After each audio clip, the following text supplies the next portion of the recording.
បាទនេះswitching ប្រភេទ full bridge មានមកគូចានឹងកម្លាំងវាខ្លាំងប្រើ E55 ចឹងសម្រាប់យកទៅលេងខ្លះឌីបានមកគូចានេះ output របស់វាចេញ90បូកដក90បើភ្លើង220ចេញបូកដក90បើភ្លើង230បាន94ម្ខាងឬ93ម្ខាងបូកដកចានេះសម្រាប់យើងចង់បានស្រាលយើងអាចប្រើ switching បានអញ្ចឹងនៅលើ switching នេះ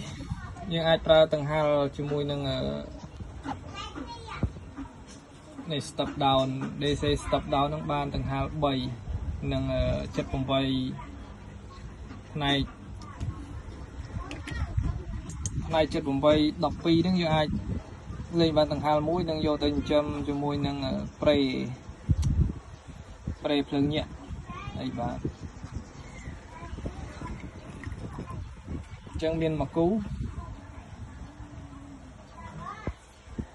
អានេះវាទំហំវាតូចស្រាលប្រើកង់ដង3គ្រាប់ខាងចូលនិងខាងចេញ12គ្រាប់ចា៎នេះខ្ញុំធ្លាប់បានតេស្តវ៉ាត់ឲ្យមើលម្ដងហើយបាន 3000 អូមហើយ6 អូមចឹងនឹងស្មើនឹងវ៉ាត់ផិចរបស់ Opler ចូល 6000 វ៉ាត់ចឹងម្ដងនេះ 6000 វ៉ាត់បើប្រៀបធៀបនឹងវ៉ាត់ Opler